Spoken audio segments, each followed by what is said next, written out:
ಸರ್ಕಾರಗಳಿಂದ ನಮಗೆ ಯಾವುದೇ ನೆರವಿಲ್ಲವೆಂಬ ಆರೋಪದೊಂದಿಗೆ ಚಿಂತಾಮಣಿಯಲ್ಲಿ ಜೆಸಿಬಿ ಆಪರೇಟರ್ಗಳ ಕ್ಷೇಮಾಭಿವೃದ್ಧಿ ಸಂಘ ಅಸ್ತಿತ್ವಕ್ಕೆ. ಚಿಂತಾಮಣಿ ನಗರದ ಪತ್ರಕರ್ತರ ಸಂಘದಲ್ಲಿ ನೂತನವಾಗಿ ಅಸ್ತಿತ್ವಕ್ಕೆ ಬಂದಿರುವ ತಾಲೂಕು ಜೆಸಿಬಿ ವಾಹನಗಳ ಆಪರೇಟರ್ ಕಾರ್ಮಿಕ ಕ್ಷೇಮಾಭಿವೃದ್ಧಿ ಸಂಘಕ್ಕೆ ನೂತನ ಪದಾಧಿಕಾರಿಗಳ ಆಯ್ಕೆ ಮತ್ತು ಪದ ಗ್ರಹಣ ಕಾರ್ಯಕ್ರಮ ನಡೆಯಿತು.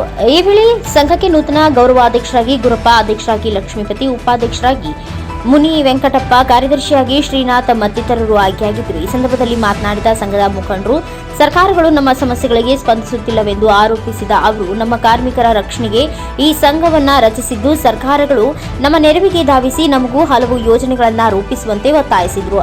Ravikumar, NKS TV4 news, Chintamani. ಕೆಲಸ ಮಾಡ್ತಿದ್ದಾರೆ. ಅವರ ಸಂಬಳವನ್ನು ಯಾವುದೇ ಕಾರಣಕ್ಕೂ ಓನರ್ ಕಡೆಯಿಂದ ಕೆಲವೊಬ್ಬರ ಓನರು ಅಂದರೆ ಎಲ್ಲ ಓನರು ತಪ್ಪು ಅಂತ ಹೇಳ್ತಿಲ್ಲ. ಇದರಲ್ಲಿ 90 ಜನ ಒಬ್ಬ ಒಳ್ಳೆ ಓನರು ಇದ್ದಾರೆ, ಆದರೆ 10% ಓನರ್ ಜನ ಸರಿ ಇರಲ್ಲ. ಅಂಥವ್ರ ಹತ್ರ ನಮ್ಮ ಆಪರೇಟರ್ಗಳು ಕೆಲಸ ಮಾಡ್ಬಿಟ್ಟು ರಾತ್ರಿ ಹಗಲೆಲ್ಲ ದುಡಿತಾ ಇದ್ದಾರೆ. ಅವ್ರಿಗೆ ಯಾವುದೇ ಒಂದು ಸಂಬಳ ಇಲ್ಲ, ಒಂದು 2-3 ತಿಂಗಳು ಕೆಲಸ ಮಾಡ್ತಾರೆ, ಅವ್ರ ಕಡೆ ಸಂಬಳ ಇಡ್ತಾರೆ. ಅವ್ರಿಗೆ ಯಾವುದೇ ಕಾರಣಕ್ಕೂ ಒಂದು 2-3 ತಿಂಗಳು ಆದ್ಮೇಲೆ ನೀನು ಮಾಡೇ ಇಲ್ಲ, ಕೆಲಸ ಮಾಡೇ ಇಲ್ಲ, ನೀನ್ಯಾರು ಹೋಗೋದು ಏನೋ ಒಂದು ಹೊಡಿಯೋದು ಇಲ್ಲ ಬಡಿಯೋದು ಏನೋ ಒಂದು ಮಾಡ್ತಾರೆ ಅವರು. ಆಪರೇಟರ್ಗೆ ಯಾವುದೇ ಕಾರಣಕ್ಕೂ ಸಾಲನೂ ಅಷ್ಟೇ ಒಂದು 2-3 ತಿಂಗಳು ಆದ್ಮೇಲೆ ಬರ್ತಾ ಇಲ್ಲ. ಈಗ ಎಲ್ಲ ಹೊಸಬ್ರಿಗೂ ಅದೇ ಸಂಬಳನೇ, ಈಗ ಹಳೆ ಆಪರೇಟರ್ಗೂ ಅದೇ ಸಂಬಳನೇ ಮಾಡ್ತಿದ್ದಾರೆ 20,000. ಆ 20,000 ಕೊಟ್ಟರೆ ಯಾವುದೇ ಆಪರೇಟರ್ಗೆ ಏನಕ್ಕೂ ಸರಿ ಹೋಗ್ತಿಲ್ಲ ಅದು ಆಪರೇಟರ್ ಸಂಬಳ.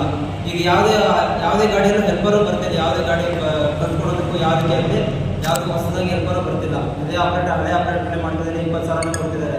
ಆವಾಗ 2016ರಲ್ಲಿ ಡೀಸೆಲ್ ಪ್ರೈಸು 50 ರೂಪಾಯಿ ಇತ್ತು. ಆವಾಗ 15,000 ಪೇಮೆಂಟ್ ಕೊಡ್ತಿದ್ರು, ಪ್ರತಿಯೊಬ್ಬ ಆಪರೇಟರ್ 15,000 ಪೇಮೆಂಟ್ ಕೊಡ್ತಿದ್ರು. ಇವಾಗ ಡೀಸೆಲ್ ರೇಟು 100 ರೂಪಾಯಿ ಆಗಿದೆ, ಪ್ಲಸ್ ಈಗ JCB ಅವರಿಗೆ 1,000 ರೂಪಾಯಿ ಆಗಿದೆ.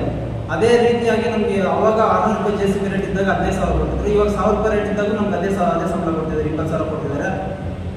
ಸರ್ಕಾರದಿಂದ ಯಾವುದೇ ಆಗಲಿ ನಮಗೆ ನಮ್ಮ ಚಾಲಕರ ವರ್ಗದವರಿಂದ ನಮ್ಗೆ ಯಾವುದೇ ರೀತಿ ಅನುಕೂಲ ಆಗ್ತಿಲ್ಲ. ಸರ್ಕಾರದಿಂದ ಯಾವುದೇ ಆದರೂ ನಮಗೆ ಅನುಕೂಲ ಮಾಡಿಸ್ಕೊಳ್ಬೇಕಂತ ಹೇಳ್ಬಿಟ್ಟು ಸರ್ಕಾರಕ್ಕೆ ಕೋರ್ಕೊತಿದ್ದೀವಿ.